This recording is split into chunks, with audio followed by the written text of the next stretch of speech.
All right, I think we can go ahead and get started. Welcome, everyone. My name is Naimisha Murthy, and I'm from Products by Women. Today, I'm really excited to have Anastasia and her team with us, Caitlin. We're going to be talking about money matters and how to build an emergency fund. I do want to quickly, shout out and say a quick big thank you to Anastasia. This is a very important topic, especially now during COVID. A lot of women have lost their jobs. Close to 2 million women have been impacted due to COVID. And now's the time we need to really start kind of planning better, thinking better, and kind of closing the gap between the gender parity, pay gap, and everything else. So this is a very important session. Thank you again, Anastasia. A little bit before we dive into the event itself, I do want to take a minute to talk a little bit about Products by Women. We are a diverse global community and in over 70 plus countries, in over 8,000 plus members as of today. It's been a year and a half, and it's been a very exciting, fun journey. Essentially now we're really focused on trying to build skill-based platform, which focuses on trying to connect women to mentorship, training opportunities, and jobs in the product and innovation space. We've partnered with organizations and speakers like Anastasia and of course Glossier, Forbes, Google, Etsy. Yesterday we had an event with a PM at Tesla. So we have some interesting and very exciting events which are coming up, including a lot of topics from Anastasia as well. She's going to be talking about how we can save better in 2021, and I think if there's one thing that we've learned this year is that things can happen, and it's very important for us to have that buffer and plan better with that. Yeah, and before I pass on the ball to Anastasia to take this away, I do want to talk a little bit about this new initiative that we have launched, which is our skill-based mentorship platform. Really, the whole premise is that because of COVID, we really want to see how we can help women. Our mentorship event is application based, and it really invites people from across early career to mid career or advanced career. Traditionally, mentorship is seen as something like between someone who's extremely knowledgeable and someone who's probably perhaps in the early career and less knowledgeable. But we want to kind of change that narrative a little bit. In this case, we really want to see how we can come together and help each other through knowledge, and help each other accelerate through each other's career itself. And so far, through this initiative, we have successfully onboarded mentors from a bunch of companies like Etsy, um, Microsoft, Zagat, and a lot of other companies, including executives and early career professionals. And feel free to check out the information on our website. Yeah, and a few ways to engage with us. Follow us on LinkedIn, Twitter, or Instagram. We are productsbywomen.com. You can join our Slack. The information is posted in the chat. Follow our Medium publication, or just kind of email us on info@productsbywomen.com if you have any questions, you want to partner with us, speak in our upcoming event, or anything else in general, or if you just want to kind of talk to us about anything. Before we begin, quick housekeeping. Please do keep yourself on mute and switch off your camera so that it does not interfere with the bandwidth in any case.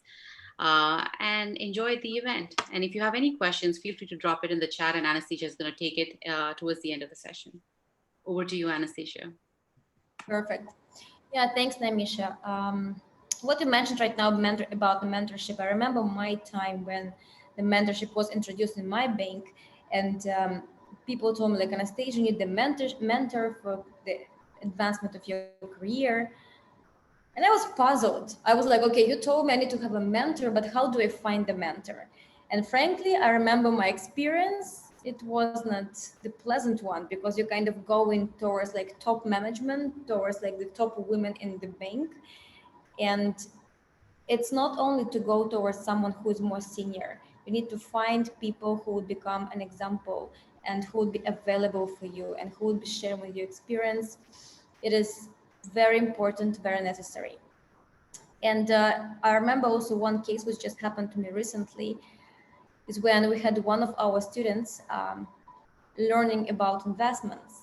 And then I called her because she was doing really amazing, and I wanted to help her even more. So I called her. We had a call. We had a Zoom chat, and we spoke not only about investments or portfolio or her money. We started to speak about her career and situation she has at work.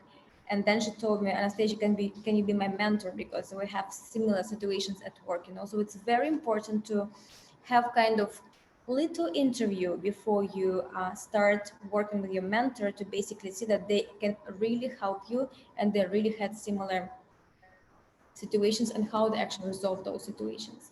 So all the best with this, Naimisha. I think it's super important initiative, and I hope your audience will benefit from this.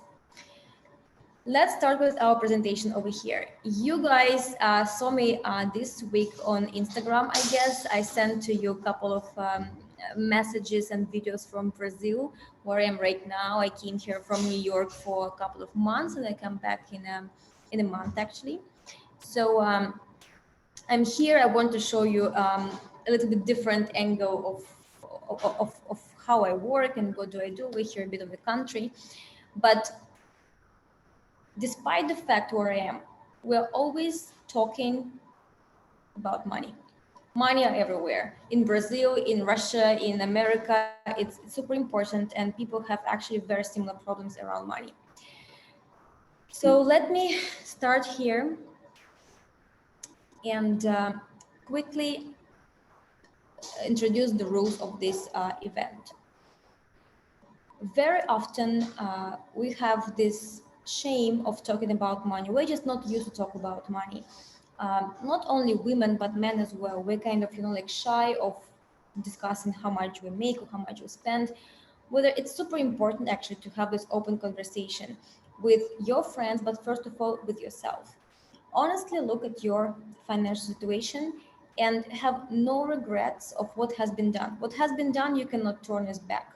You need to accept the fact, and without any further delay and with discipline, start to move forward with assessing your situation and basically seeing how you can improve it if there is improvement needed. But we will figure that all out. Since we're having here, like quite like open group, I think you guys are very close to each other. I don't mind if you turn on your cameras. I don't mind if you raise your hand, or if you feel more comfortable, post your question in chat.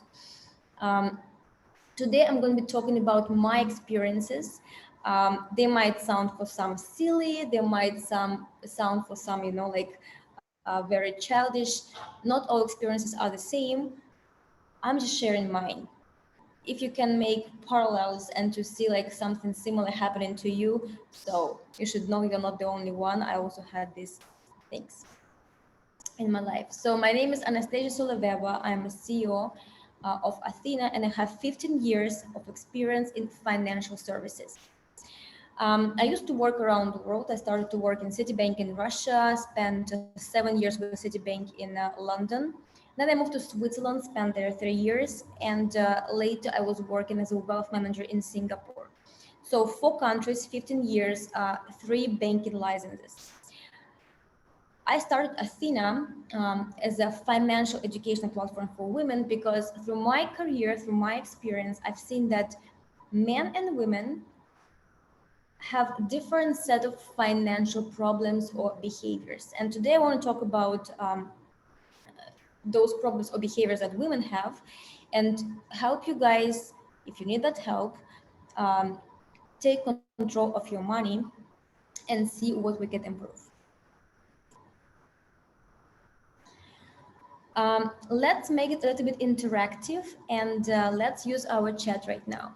Do you guys know what is your net worth?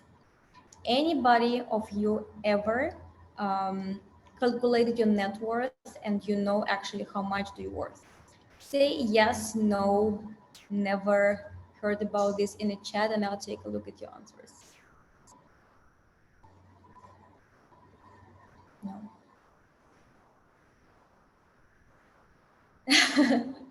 It is. Network is a net worth, but it's very hard to give the number. It's a joke. So, in fact, thank you for your answers. So, in fact, all of us, we have a net worth. It can be negative, it can be positive, but all of us worth something. Yes, Sylvia, it does include properties too. So what is net worth? Net worth is an easy equation between what do I own and what do I owe, right? So what do I own? I might own properties, apartments, houses, cars, portfolio, investment portfolio can go to the assets as well. It can be a collection of wine, valuable wine, or some expensive jewelry that all goes to assets. So that is our plus.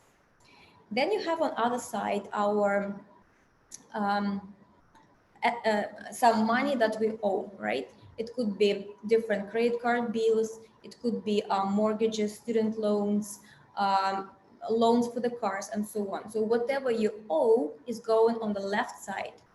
So your net worth is the difference between your assets and your debts. Once you calculate that, and we actually, I talk a little bit about this, how to calculate the net worth. Once you calculate that, and once you see you're in positive or negative territory, you know where actually do you have to go further. Do you need to start creating more positive balance on your asset sides, or you have enough assets and you actually can multiply those assets with investments. So that is what your net worth. All of us have it, all of us can calculate that. I'll say here a couple of words more about the net worth, why it's important. I will talk about this a bit more deep later, but overall, you know that in States, it's very important to have a credit score, right? Credit score gives you discounts everywhere in the financial world. It gives you more benefits whenever you go towards like renting an apartment or borrowing money from the banks. Credit score matters. So the bigger your net worth, the better your credit score is, the lower interest rate you will pay in the future. So it is very important to start building your net worth from the early days. In general, you guys would ask, why do I bother? Why should you bother? I had amazing career and life in Singapore. Why would I bother moving to States and starting this company, educating women about finances? I bother because, first of all, I've noticed this significant gap between how men and women approach financial education and take financial decisions. On top of everything, historically, women earn at least 20% less than men, and race widens that gap. We just recently posted the article on my LinkedIn when we are talking about the difference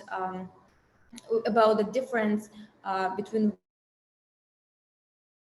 And honestly, even to me, it was a big eye-opening because I didn't know how big the gap is. It's really strange. It's still happening.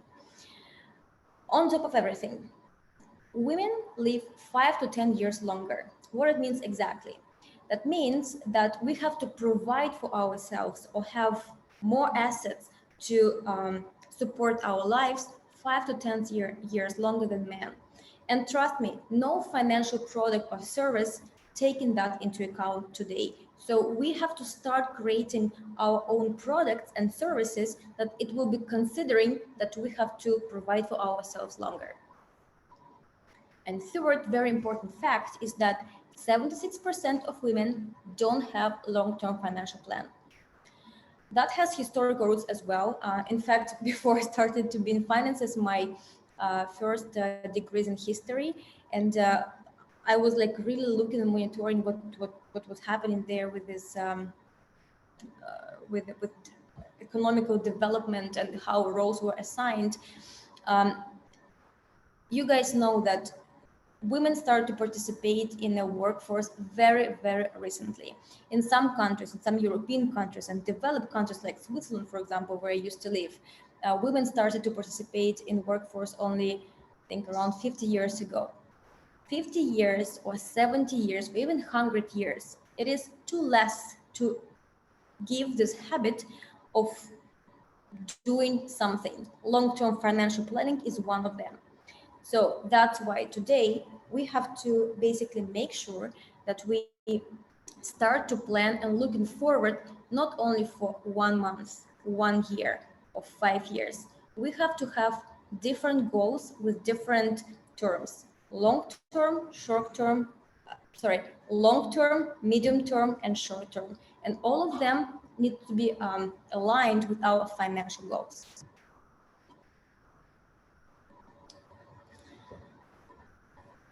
Who knows what is emergency fund?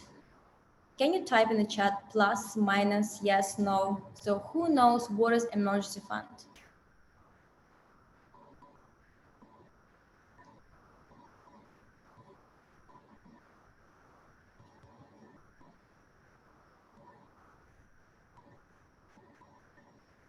Guys, I don't see your answers. Save money.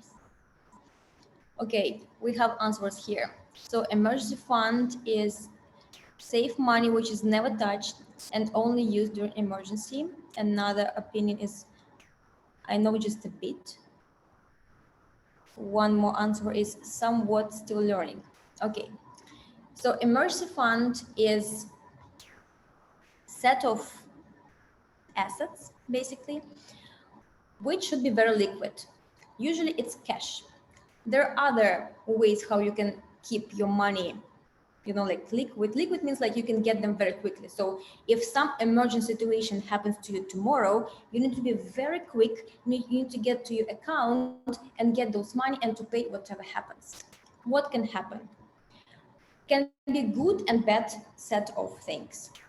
Could be urgent medical expense, which you need to pay immediately. Should be urgent trip. We have all parents, we have families, things happen, situations happen. Sometimes you just have to jump on a flight and to get to the place tomorrow. And of course, in that situations, prices on the tickets are not in our favor. So in order not to think about this, but to focus on the situation you have to deal with, you need to have that set of money on the side prepared. Another one could be job loss or job opportunity. Okay, so sometimes when you lose a job or you actually looking for interesting job opportunity, it does take time. At the same time, sometimes companies need some time to prepare the documents, to onboard you, and so on. So if you really want to go for the job of your dreams, sometimes you have to wait, and it's okay. So for that, you have your emergency funds, which help you to support your lifestyle during this waiting time. Good situations for emergency funds is when somebody has like distress situation and they have to sell their assets, and they usually have to put a huge discount on it. So let's say somebody is in a huge debt, or they don't have any assets saved on a site, and they are trying to sell their house or property. Really good house, really good property, but to find buyers for this property is very difficult in the short term. So they usually give a huge discount to get rid of that asset and to get their money liquidity very quickly. That's where you come in with your liquidity, with your saved money, and you basically purchase from them what they're selling if you like it. So it can be negative, can be positive. To build your emergency fund, you need to have special account for that. I'll talk about this a bit later, but you definitely need to have like certain account to keep your money on that account. It is very important to have account opened on your name, and the reason for that is because having account and having history of transactions on your account, again, builds your credit history. I was talking to one of the events recently in Chicago, and I had people there. It was women, quite adult women from 45 to 50s, and some of them were divorced. And they echoed my words, and they were saying that right now they understand how important it was to start building their credit credit score, credit rating from having their accounts for a long time, because when they got married, they didn't know that, and all the accounts were registered on their husbands. And once they got divorced, unfortunately, they didn't have any credit record or any transaction history. And right now, when they have to live separately, they cannot prove to banks any credit worthy. So if you don't have an account yet on your personal name, get it. Any bank, find a bank and start building that. If you have anybody around you who doesn't have this account, do the same. If you have daughters or sons, definitely take them to the bank and open account for them as soon as possible. And we will talk as well here about the automation, but I'll say a couple of words about automation a bit later. Quick question, just want to check, is this clear? What I'm talking about, guys? Okay, clear. You can see yes, perfect. Now let's talk about how to set up an account. So when you open an account, you have two different types. You have savings and checking account. Guys, I want you to know that every bank protects your money in different countries. In each and different country, they have different amount of money guaranteed to you if the bank goes bankrupt. In the United States, for example, it is $250,000. In Switzerland, if I remember correctly right now, I think it's 250,000 Swiss francs. In UK, it's different amount. So you always have to check, because it is by government. Banks are forced to guarantee you some amount of money. So check how much is this in your country, and banks do responsible for that money. The difference between checking and the savings account is this. Checking account is for transactions. So whenever you go to the grocery store or to buy some clothes, or you go to do your nails, most of the transactions, all the transactions should go from your checking account. Your savings account is a separate thing, and it is more protected. So I wanted to know that banks do not investigate any fraud situations linked to your checking accounts most of the time. So there are so many fraud people do around the world, and it's very hard to prove later that you were not involved, and that like you didn't give up your PIN code somewhere incorrectly and so on. So make sure that you keep on the savings account the majority of your money. Okay, so the largest amount of money should be on your savings account. Another reason for that, because savings account usually pay you a little bit of the interest. This interest, in my opinion, is irrelevant because it doesn't cover inflation. That's the main idea for any kind of investments or accounts with interest. But at least over there, bank is absolutely responsible for your money on the savings account. Okay, so keep it there. I have a question in the chat from Naimisha. Does this mean we should only use a credit card for any transaction?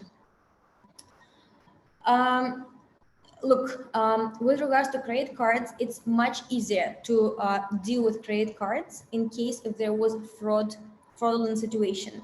So credit card, it is the money of the bank, and banks are having the interest to investigate situation and to return their money back, right? So like for credit cards, they'll be more cooperative, let me put it this way, right? So yes, if you are living in some country where this kind of situations are often, I think it's much better to deal with credit cards and to pay with credit cards. Just make sure that with credit cards, there's another trick. You might forget to pay your bill for the credit card if it's not automated, and then you're going to be charged some late fee or some interest, right? So make sure if you use credit card, you don't fall into that trap. But overall, I can share with you how I do this. Every month, I'm having automated transaction. So from my savings account to my checking account at a certain date of the month, let's say $2,000-$3,000 get transferred automatically, and that's basically the amount of money which I spent over the month. First of all, It helps me to avoid temptation to spend. So, like sometimes when I'm just like, getting carried away and I'm just like somewhere again, like pain, and the transaction doesn't go through, I'm just like, okay, I hit my limits for this month, and I get this kind of alert, and later I know already that, for example, for the rest of the month, I cannot go too crazy because I might need to add from the savings account, but I know already that for this month I'm done. So that's reason number one. Reason number two is just like I stay within this limit. And as I mentioned, there are some savings accounts which give you interest. There are high interest rates, but none of the interest rates I've seen on the savings account do cover inflation. And that's important.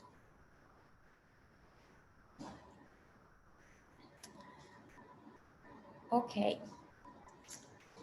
we spoke about this briefly. So why does exactly 6 months we're talking about? 6 months overall is a good window of time for different emergencies. And as Naimisha mentioned in her opening up speech, loss of a job, which happened unfortunately to many of us during this pandemic, is one of the reasons. Medical expenses is a different reason. And by the way, talking about medical expenses, I'm sharing this in one of our courses, how to avoid large bills for the medical expenses. I can share this with you right now over here. Guys, do regular checkups. It has to be like, I don't know, like clocks. Like, for example, I did mine yesterday, even though I'm not in United States, but it is on my calendar, and I find a way and I book the time in my calendar to go and different the medical checkup, because in case if something goes wrong, you have the window of time to catch the illness and to avoid huge bills later. Same with a dentist, like I'm sure some of you know as well how it is when you go into dentist regularly, and like he can find a little, like hole in your teeth. You're gonna pay for the little filling. But if that hole is growing and you have to replace the whole tooth, you know how different would be your bill, right? So to prevent all of that, just do the regular checkups, and this will save your health and your money too. Yeah, here is another important thing. If it seems like long dot in 6 months, compare it to retirement. Like retirement, you have to plan for longer, right? You have to think for a few years ahead, and we will talk about this as well. So automation, thank God we live in the era of automation, and it is super convenient, and it's like so securing all the transactions.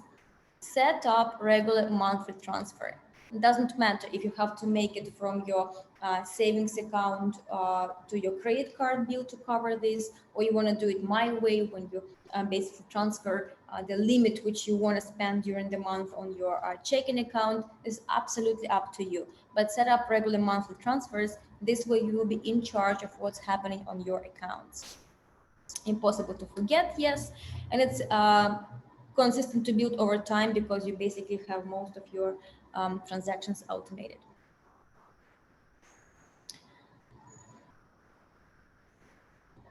So when we look at our monthly income, right, there's good rule of thumb. We need to put aside 10 to 20% of our monthly income.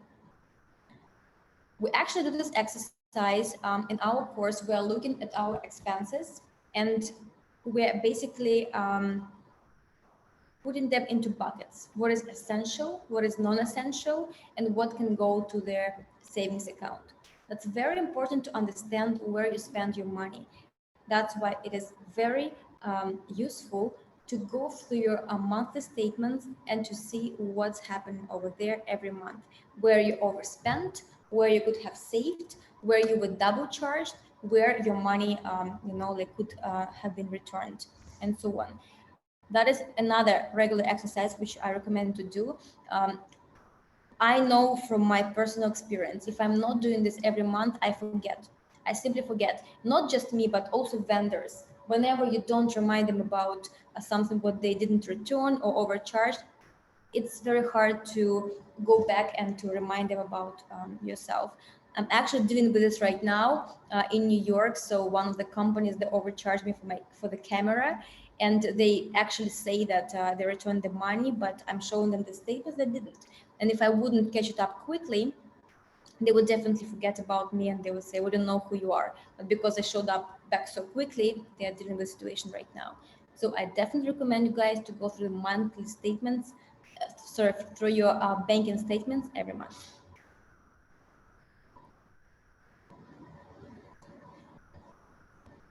Okay, now let's make it a bit more interactive. So we have here 4 financial stages. I'll talk about each of them a little bit more. And you guys share in the chat, where do you think you are? So SOS stage is when you live from paycheck to paycheck.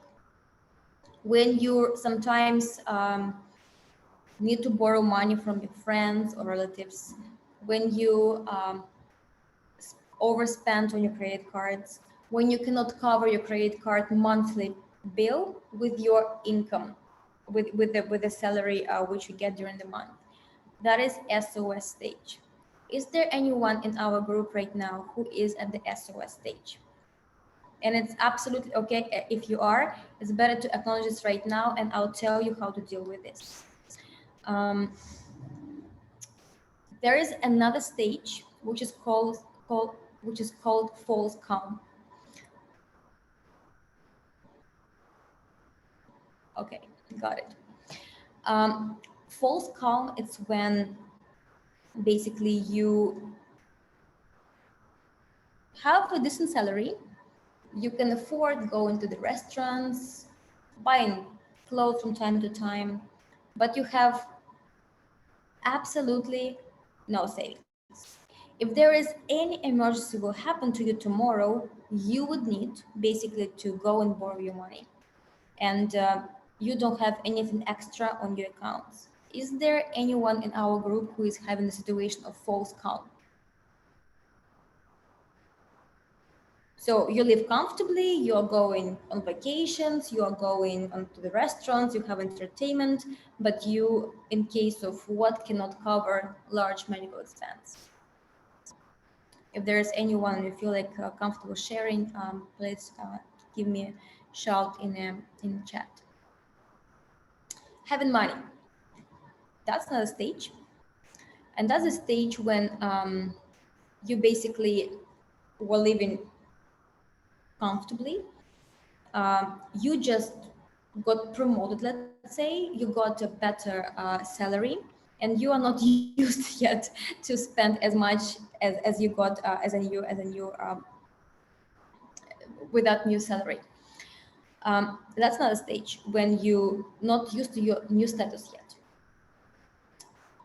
Problem with this stage is that you can very quickly go back to the false calm, because like whenever we get this like increase in the salary, we first like saying, oh, okay, amazing, it's a new money, but we start to overspend. Instead of saving this money, we start to actually increase our lifestyle and to spend it somewhere else.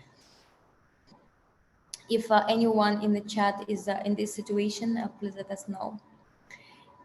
And what we call Athena status, the name of my company, it's when you are dealing with money absolutely correctly. It's when you have 6 months of emergency funds saved, when you have more than that, and you actually invest your money into investment portfolio, and that investment portfolio generate for you passive income, where you and that passive income uh, pays you dividends and some other extra cash. So if there is anyone who is in that situation, my congratulations. It's that's how it should be. That's how financially you should look like. Let me go back to chat and read what you guys type over there. So as a student, I'm a lot. Yes, being a student, it's hard because you guys have, as we said, in our net worth situation, you have debts, right? On the left, and you don't have income yet, which is fine because at some point you will become a professional, you'll be able to repay your student loan, and you will be making money on the side. And especially when you get an education, look at education as an investment, because sooner or later it will start to generate for you wealth, will start to generate you income. I have one more answer over here. It's probably between false calm and having money. Great. That's actually a great position on this market. Make sure that you do not overspend and stick to the rule of having put it on the side 10 to 20% of your money saved. As long as you will do this, you will build an emergency fund, and as long as you will build an emergency fund, you can start to invest extra into the portfolio, the stock market, and you can generate more wealth. I have here one more answer for it.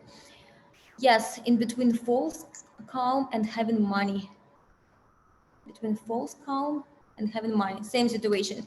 Make sure you stick to your lifestyle, which you have at the false calm situation, and just save 10 to 20% of your assets, of your new income on a side, on a separate account. I have one more answer here, but it came to me privately. You guys don't see it. It's I'm having money stage, trying to continue spending below my means. Best answer ever. Guys, anybody here knows Warren Buffett? Have you ever heard about this guy? You heard this name, Warren Buffett? Yes, Sylvia heard about Warren Buffett. Anybody else? Yay, perfect. So guys, that's amazing. Well, I'm his big fan. So Warren Buffett's one of the most successful investors of all times right now. But I want to talk about him not because of his investment success, but also how he came to success. The reason why he became so successful, because guy is very humble. When you look at his lifestyle, he still lives in Ohio. He still drives his, I forgot what, Nissan or Ford, very basic car. The guy owns, I don't know, like big part of this planet. But because of how down to earth he is, how less money he spends, that what gives him this benefit of having the assets on the side. That is very important. And it's very hard to maintain that mindset, obviously, because we, especially as a women, we're all surrounded with this marketing, and they want us to calm. Anytime when I come to Sephora, thank you, Omaha. Yes, yes, thank you, Omaha. Thanks, Lou. Every time when I come to Sephora to buy one thing, they offer to me like 10 other extra things. And the entire industry wants you to like purchase, purchase, purchase. Try to like stick to what you only need, and don't buy this marketing attempts, because we are definitely the target for those people. So yeah, if you guys don't know what's your financial stage, go to our website. We have their free financial test. Answer questions, there are like 15 questions, answer those questions, and you will figure out what is your stage and what you have to do.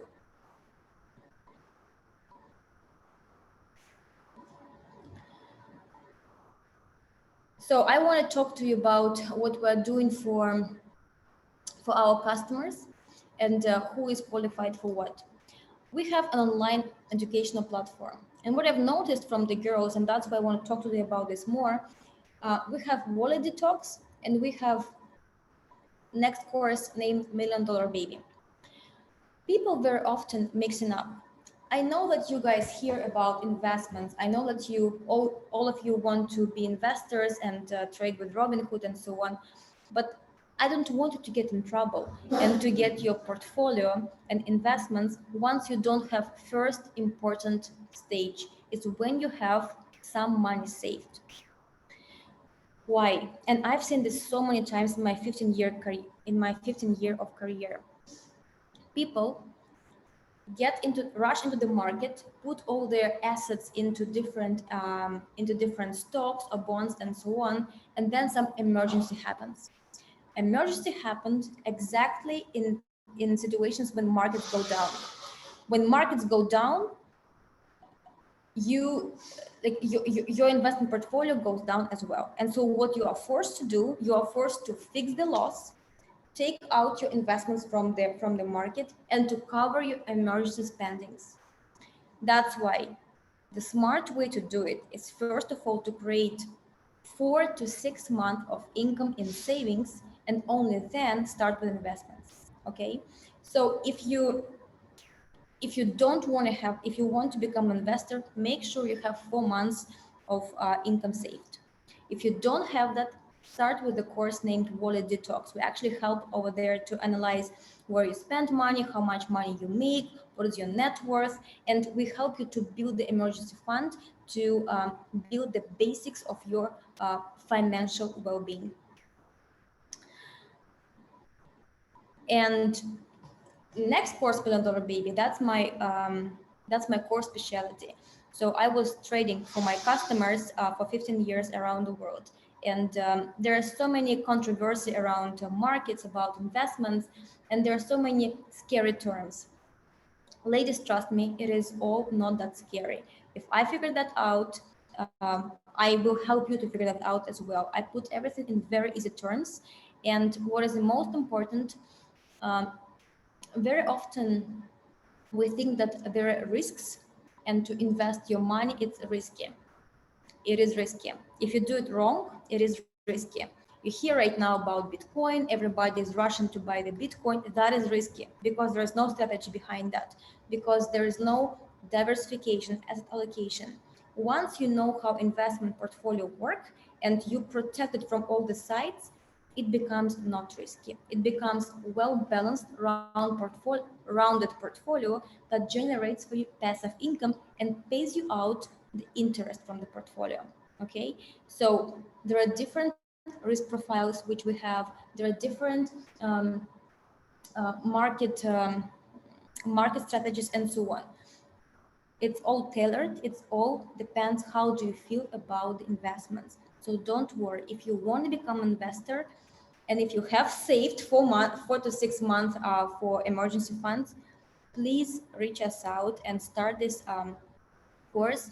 I comment and check the homeworks every day to make sure that girls, ladies go to the market being absolutely prepared, with homework done, with everything um, properly organized and checked before you go there. So again, we have tons of free resources on our website.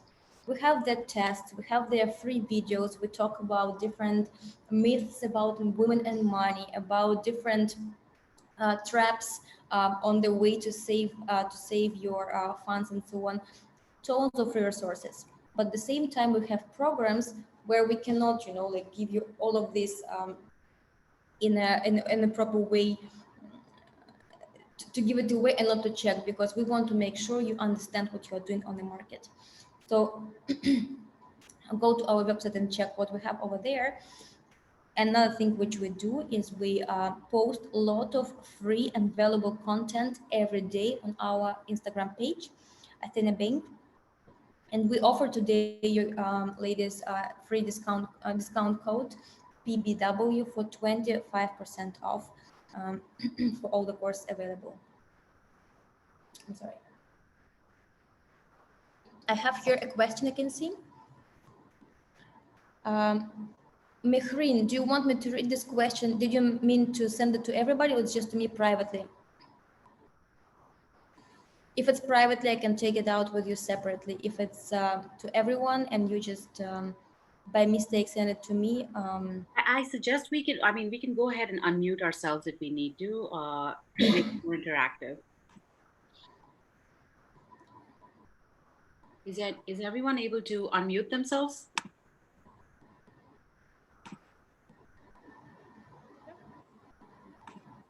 I think you should be able to. Does anybody want to say hello? Yeah, I can. I'm unmuted. Okay, great. Fantastic. So I think everyone else can. Okay, Naimisha, I'll then answer your question before somebody else wants to unmute themselves. So the question from Naimish is, do you suggest I keep 6 month emergency fund liquid in my account versus invest in stock? One second. So emergency fund cannot be invested into the stock. I would just want to stress it out once again. Guys, what happens with the markets, and that's what happens most of the time with first-time investors. You usually get to the market when everything is amazing because you've heard that everyone else is making money on the stock exchange. When an experienced investor is going to the market, it's too late. Usually it's too late because you should invest when the markets are all in red and when they are basically, excuse me, I'm sorry.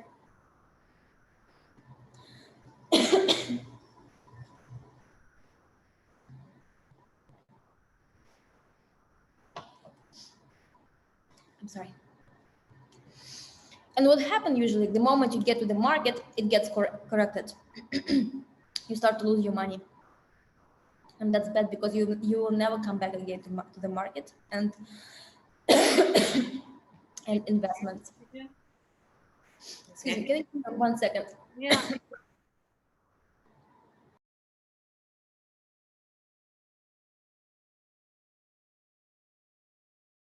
How's everyone doing?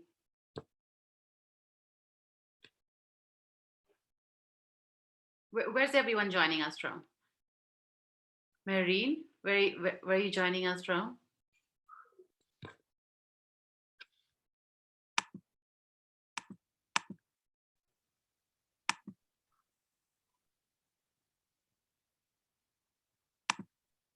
Hello, can you hear me? I can hear you. Hi. I'm from the UK. Oh, thanks for joining. Hey. Sorry, I'm back. Back. Hi. Okay, so what happened? What happens when you invest this money? Market goes down. Markets go down, guys, very quickly. When they correct within days, hours. If you were following the markets in March and when you were seeing when Corona case was developing, the market corrected to 30% within, like it was going up and down every day, of course. But within 1 month, basically, you saw the 30% down. You have no time to react on this.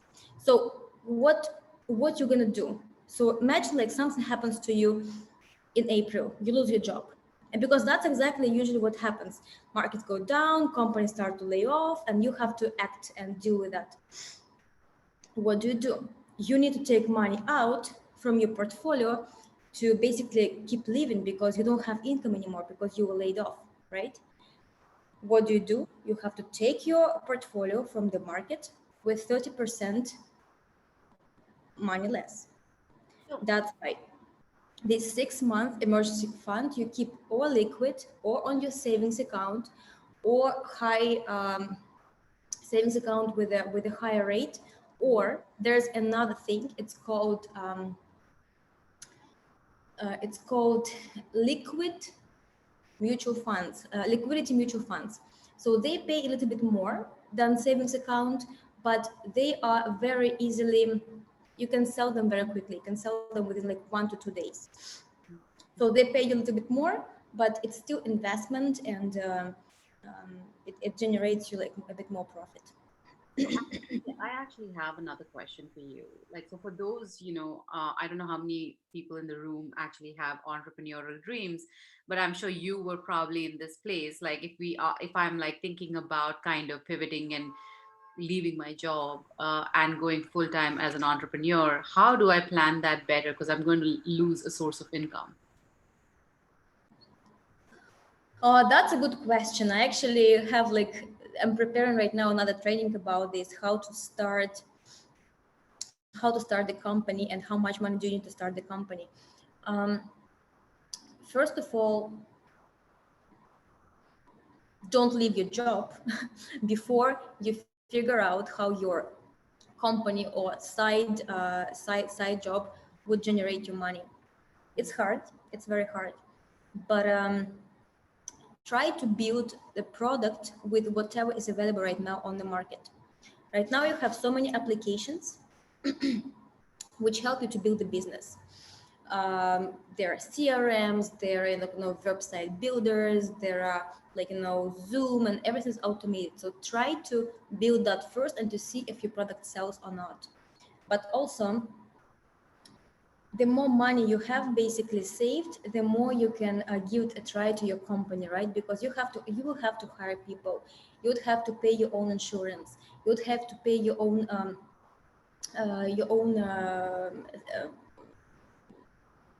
purchases and so on. It's very hard to plan it, and to see when your business will fly, it's also very hard. So try not to leave your job before you see the first signs of revenue generation by your company. Once you need to scale and to grow up quickly, it's different. Then you've figured out already who are your customers, what is your platform, how do you operate, what is your product, and so on. Before that, try not to leave your job. That's great advice. Thank you. And I say this as somebody who left my job, I'm just sharing my mistakes over here and trying to make sure you guys don't fall in the same traps. Thank you. Okay. Jenna, thank you. Really appreciate this session. Unfortunately, I have to hop on a bit earlier. Take care, everyone. It was nice to have you too. Okay. Any questions, guys?